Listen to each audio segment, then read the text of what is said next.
On se retrouve sur le site lichess.org pour ce 5e épisode de notre série de vidéos de la catégorie Road to 2K.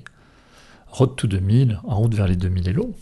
J'ai d'ailleurs créé une playlist sur la chaîne, donc n'hésitez pas à regarder ces playlists puisque c'est trié en fonction des problèmes, des parties contre les bots, des parties que j'ai fait en tournoi aussi.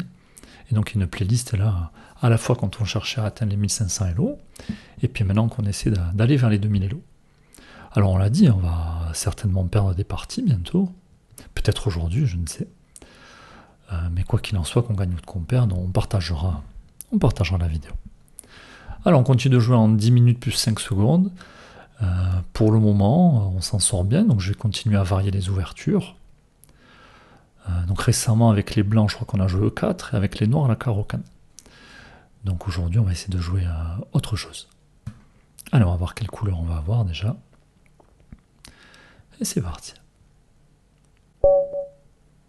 Alors, on se retrouve face à Xadrezinho 2007. On a les blancs. Donc, vu qu'on a joué beaucoup de 4, on va jouer à D4. Alors, on va décaler ça. Donc là, c'est 1683. Ouais, donc un joueur presque à 1700, il va falloir qu'on fasse attention. Surtout si on est dans une ouverture qu'on ne connaît pas trop. Alors c'est rigolo parce que j'ai joué en tournoi récemment, on m'a joué exactement le même coup quand j'avais décidé de jouer D4. On avait vu que c'était pas un très bon coup. Alors on va développer le fou. Peut-être que l'adversaire avait pour idée de venir clouer pour s'en prendre à ce pion. Il y a toujours la dame qui défend. Allez, comme en tournoi, je vais jouer ce coup-là pour pouvoir replier mon fou. L'adversaire qui avait joué des coups assez passifs. Bon, nous on va consolider. Je crois d'avoir de mémoire, l'adversaire avait joué à fou F5 pour mettre la pression sur ce pion, ce à quoi on avait répondu C3.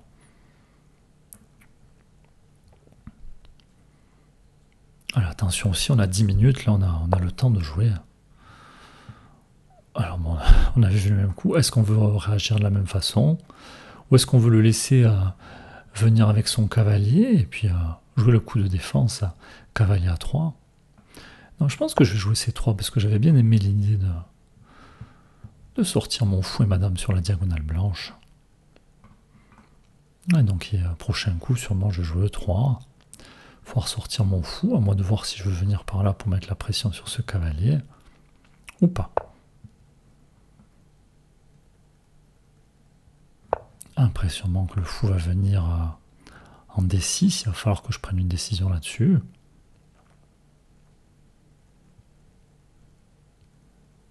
Mais les coups que j'envisage, c'est tout ça. Bon, pour moi, il n'y a pas eu d'échange de pions. Je suis pas pressé de roquer. J'ai une première question ici. Alors, est-ce que je dois venir avec mon cavalier? L'adversaire qui ne pourra pas prendre du cavalier, sinon il y aura une fourchette. Je peux aussi ne rien faire et le laisser prendre.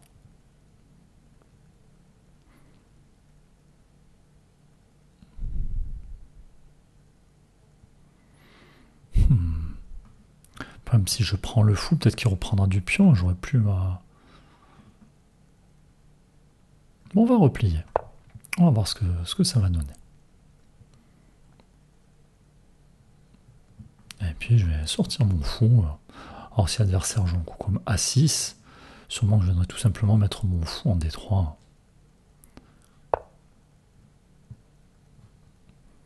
Allez, il n'y a plus le roi au centre, j'ai plus ce clouage. Je vais tout simplement placer mon fou en D3. Peut-être que l'adversaire a pour l'idée de venir installer son cavalier.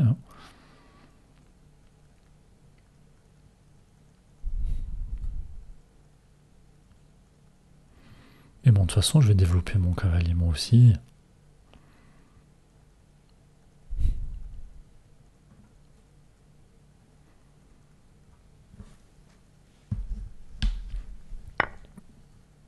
L'adversaire qui prend. Alors si je prends de la tour, je pourrais plus roquer. Donc je vais prendre du cavalier, même si ça perd un petit peu de temps, et je reviendrai. Alors je peux roquer d'abord avant de revenir.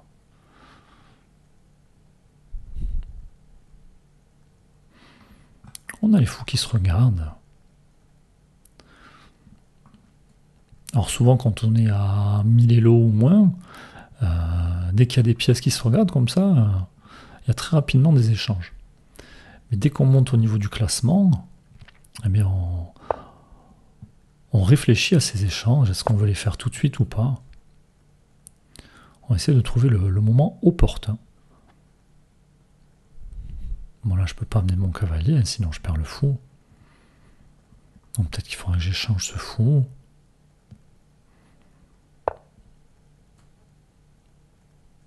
Adversaire qui va installer son cavalier. Je peux le chasser, je peux prendre. Bon. Je peux ne rien faire aussi.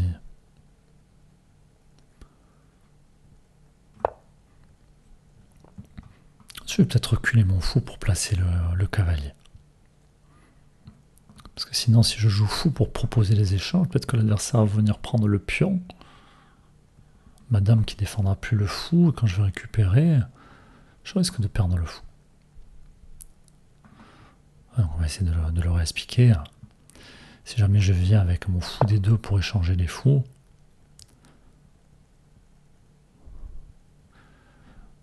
peut-être que l'adversaire va pouvoir faire cavalier près F2 intermédiaire, parce que ma dame ne protégera plus mon fou et pourra se venger. Et la dame qui approche. Il va falloir commencer à se méfier de ce qui se passe quand même. Peut-être que l'adversaire a pu aider de venir par ici. Alors elle ne peut pas venir en G5. Et si jamais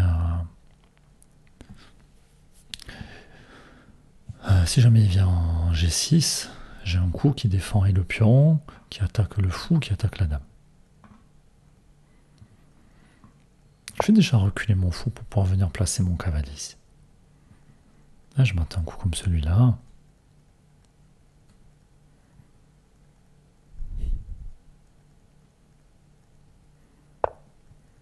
Allez, on avait dit qu'on s'attendait un coup comme ça. Allez, on défend et on contre-attaque.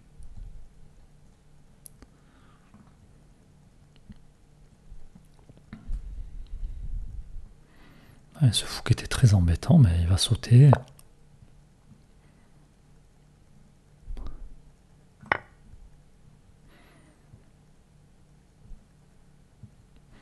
Et puis sûrement qu'il va y avoir dame prend, je vais pouvoir développer mon cavalier, ce cavalier qui va être cloué parce que sinon il y aura la dame derrière.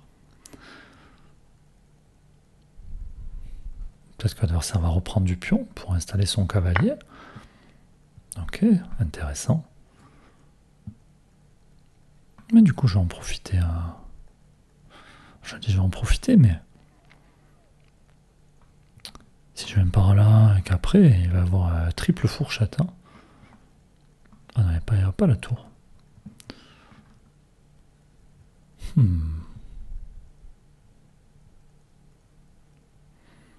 Alors, est-ce que je ne dois pas venir avec la dame, me débarrasser de ce cavalier? On va éviter de pousser, sinon on va prendre un coup comme ça, qui n'est pas forcément agréable. On pourrait aussi prendre. Mais bon, après, ma dame va avoir du mal à jouer. L'adversaire qui va sûrement ramener sa tour rapidement. Donc, je vais ramener ma dame. J'ai l'impression que j'ai besoin de défendre un petit peu. Et je vais sûrement venir chercher ce cavalier qui m'embête. Parce que du coup, mon cavalier à moi est immobilisé. Et après, j'ai pas peur d'échanger les dames. Peut-être en venant ici. En tout cas, un joueur qui joue relativement sérieusement.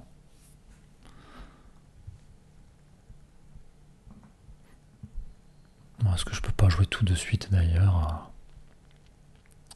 Dame F4 pour m'en prendre à ce pion.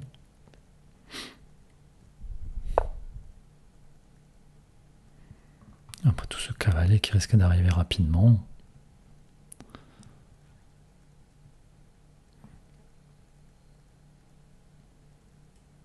Alors on va proposer l'échange des dames et s'en prendre à ce pion. Ensuite on va sûrement se débarrasser de ce cavalier pour pouvoir faire jouer notre cavalier.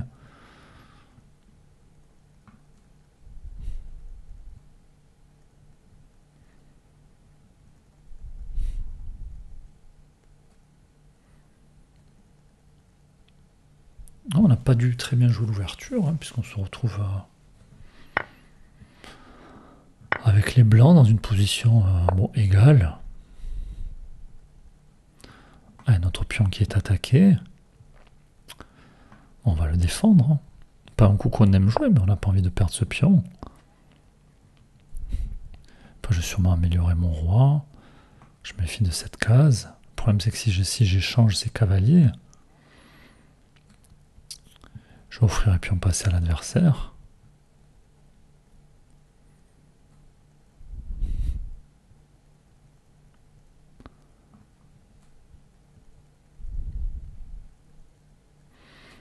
J'ai l'impression qu'on joue un petit peu trop vite. Hein.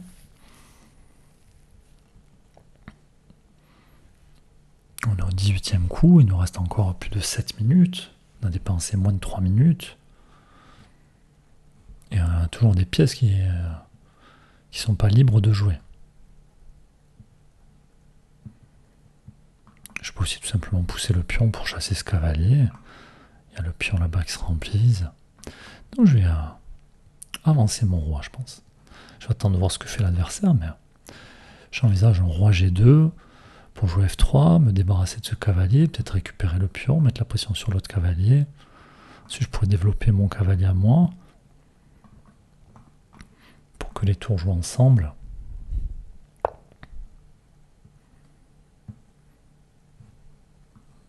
Alors, est-ce que la tour risque pas de venir par ici? Allez, un coup qui peut paraître assez passif. Je vais jouer fou D3. Tout simplement pour empêcher la tour de rentrer. Et au moins, je vais avoir le temps de développer mon cavalier et peut-être moi venir par ici. Et ensuite, mes tours vont jouer ensemble. Je vais essayer d'améliorer mon roi.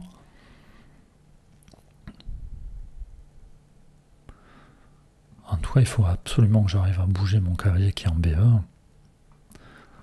Après, je ne sais pas encore où je vais le mettre. Mais c'est vrai que la case de 5 est belle, mais je pourrais me faire chasser assez rapidement. Je pense si la position qui est objectivement égale.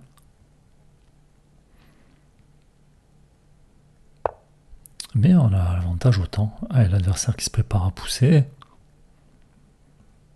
Allez, c'est le moment pour moi d'activer mon cavalier qui va contrôler lui aussi des cases.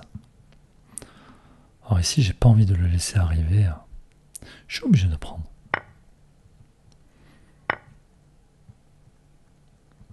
Allez, puis maintenant, j'ai une nouvelle case qui s'offre à moi. L'adversaire qui ne peut pas venir avec la tour. J'ai mon fou qui contrôle. Et maintenant, mon cavalier et mon fou vont venir mettre la pression sur le pion F5.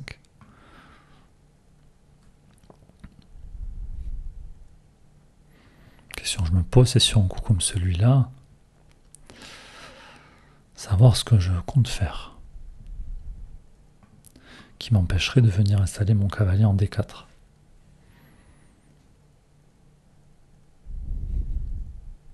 Je peux aussi ne rien faire. Proposer l'échange des tours. Et ensuite venir, je sais pas, activer mon roi. Cavalier pour le moment qui est un peu hors jeu. Hein. Bon, il faudrait qu'il passe par la case E7.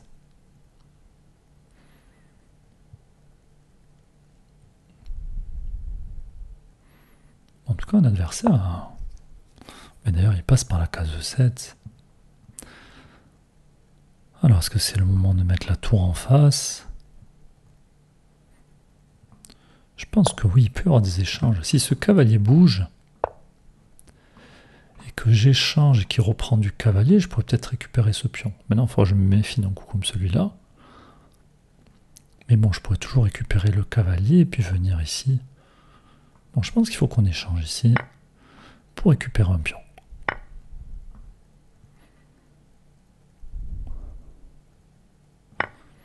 Ah, si jamais l'adversaire pousse, je peux venir là. Même s'il pousse pas d'ailleurs.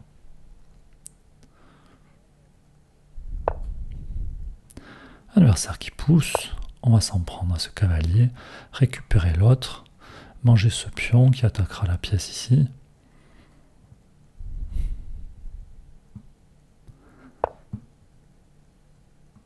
Allez, on récupère le cavalier, on pourra récupérer le pion. Et si l'adversaire pousse, on pourra récupérer l'autre pion.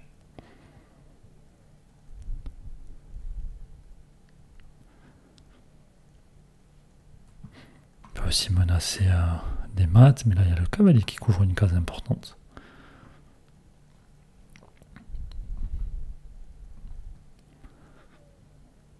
Je pense que l'adversaire envisage tout simplement de pousser le pion. Allez, c'est récupéré. On doit avoir un pion ou deux de plus, deux pions de plus. Attention à ce cavalier qui peut s'activer. Si la tour bouge, je pourrai récupérer un autre pion. Peut-être venir en E1 puis en E2.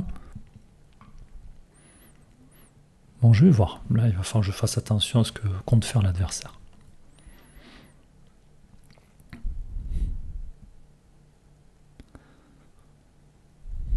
Mais je mate que...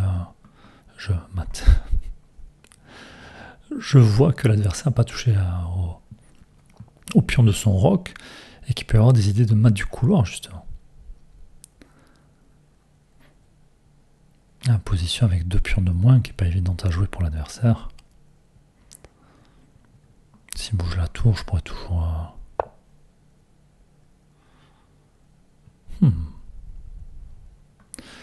Oh, j'ai envie d'activer mon roi, mais je sais pas...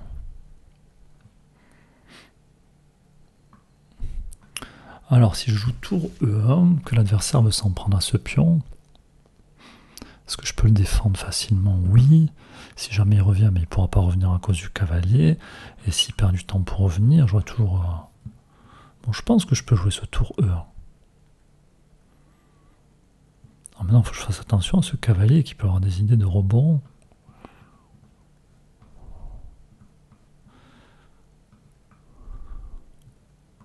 On y va. Je vois pas de mal à jouer tour 1. Alors il n'y a plus de mat du couloir.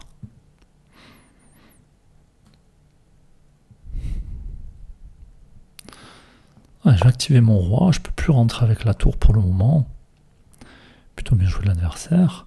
Mais j'empêche son cavalier de jouer.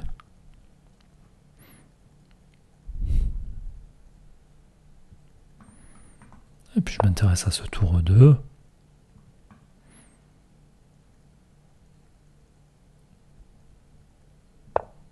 Allez, il faut faire attention aussi à ce cavalier qui pourrait faire des fourchettes. Alors moi j'ai une fourchette là, si jamais ce pion bouge. Est-ce qu'on ne peut pas inciter l'adversaire à pousser ce pion? Ah, attention, ce cavalier qui risque de revenir en jeu. Je peux aussi venir protéger le pion et m'en prendre à cette tour.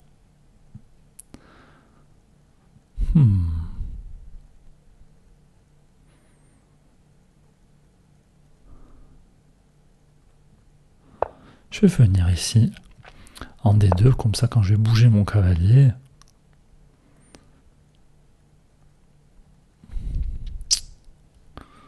Oh, je peux aussi chasser. Peut-être ce que je vais faire est prendre de l'espace un petit peu. Alors mon pion qui est attaqué. Est-ce que ce cavalier menace des choses? Pas pour le moment. La tour en fait qui manque de cases quand même. Hein. Et d'ailleurs, est-ce que je peux pas enfermer cette tour? Ici je contrôle. Non, ici je contrôle pas. J'allais dire ici je contrôle, ici je contrôle, ici je contrôle. En tout cas, je peux forcer la tour à venir par ici. Je peux aussi commencer à ouvrir le jeu, essayer de pousser pour inciter l'adversaire à jouer ça. On va y aller, tiens. Après tout, ce pion est défendu. Mon cavalier aussi. Peut-être que l'adversaire va rater, va être tenté de pousser son pion F. Moi, je vais essayer de faire des échanges, continuer de pousser.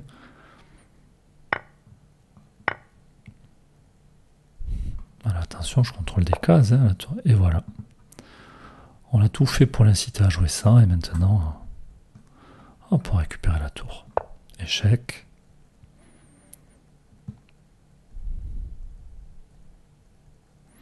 Et on avait repéré cette case de fourchette. Ouais, ce cavalier qui peut toujours pas jouer. Alors ici, est-ce qu'on prend...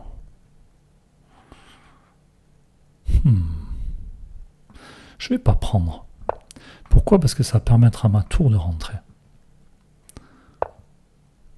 Et là, j'ai même très envie d'échanger avec tout le matériel que j'ai en plus. Je pense que c'est le meilleur coup. Parce qu'ici, le roi ne pourra pas approcher. Moi, j'aurai le temps de récupérer le pion avec mon roi.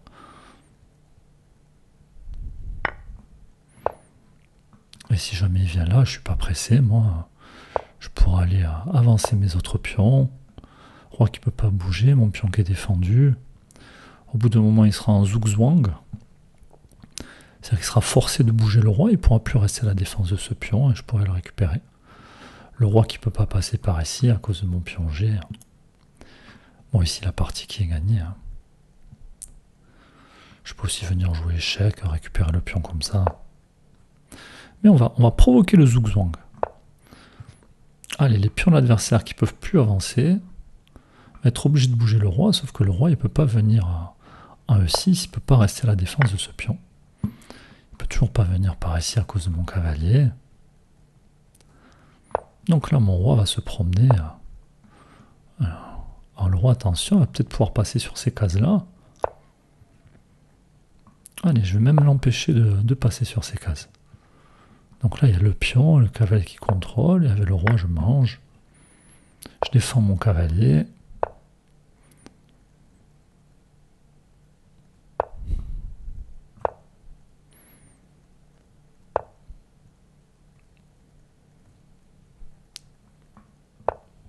Allez, je pousse, ça défend mon cavalier, puis j'approche de dame. Je décale mon roi. Je vais pouvoir continuer à pousser. Donc attention aux situations de patte, on a dit. Allez, on va aller récupérer ce pion si on a besoin. Échec. Récupère le pion. On va attendre de voir où se met le roi. Alors ce pion-là est défendu. Bon, là, l'adversaire qui pourra abandonner quand même. Mais bon, c'est le jeu. Aucun souci. Maintenant, je vais le défendre. Et je vais aller de l'autre côté. J'aurais pu aller directement ici. Allez, mon cavalier qui couvre des cases. Et maintenant, j'empêche le roi d'avancer. Je vais pousser mon pion. Je joue peut-être un peu vite ici les coups. Donc on a le pion qui contrôle des cases, cavalier qui contrôle des cases, l'autre pion. Ici, le roi, il ne peut pas sortir. Il est comme enfermé.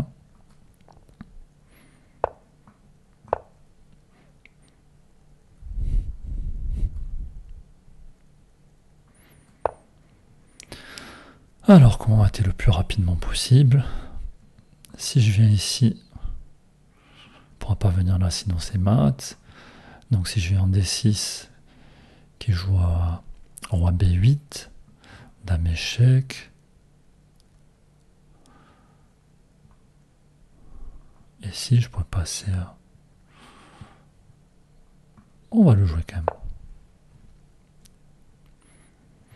Je peux aussi avancer les pions avant d'avancer celui-là. De toute façon, s'il vient ici, c'est mat. S'il s'en va, je vais lui retirer des cases. Donc là, il va choisir où il va, et mes pions qui contrôlent. Mes pions qui contrôlent des cases. Il n'y a plus qu'à finir. Échec et mat. Bon, là encore, on gagne beaucoup de points, mais parce qu'on a fait beaucoup de victoires à la suite. Donc je me demande s'il ne faudrait pas faire exprès d'en perdre une, tout simplement. En tout cas, j'ai l'impression une belle partie face à un joueur qui a plutôt bien joué. Et puis dès qu'on a eu une opportunité pour récupérer un pion, on l'a fait. Enfin voilà, n'hésitez pas à dire ce que vous pensez de la partie. On va quand même demander à l'ordinateur à ce qu'il a pensé. Alors...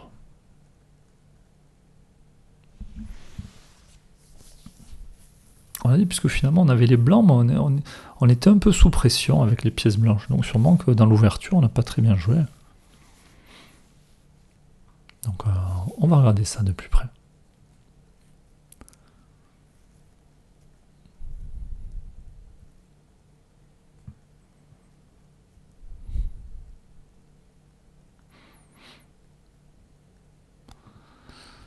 J'ai l'impression qu'au niveau de la finale, c'était plutôt pas mal.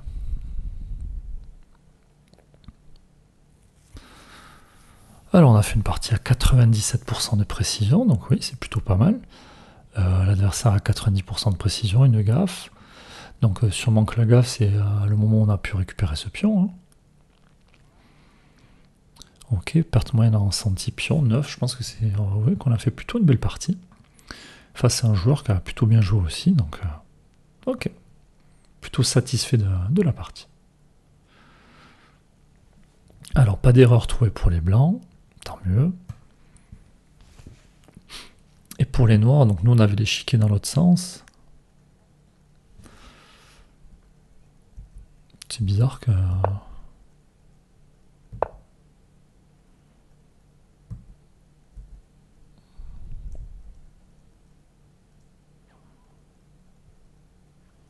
Alors c'était quoi l'erreur? L'erreur, cavalier F6.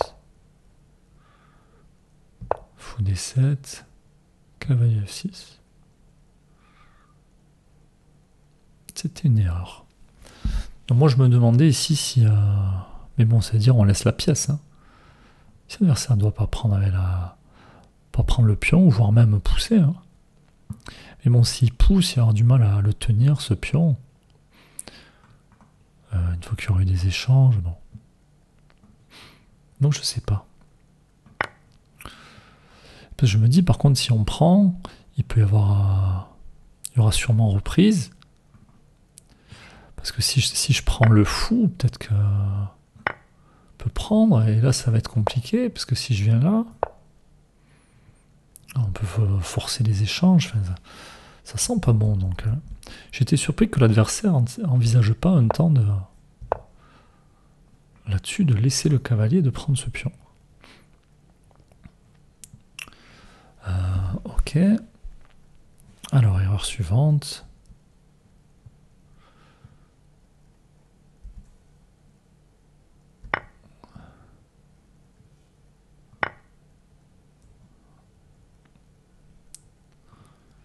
Alors désolé, j'ai du mal à me repérer.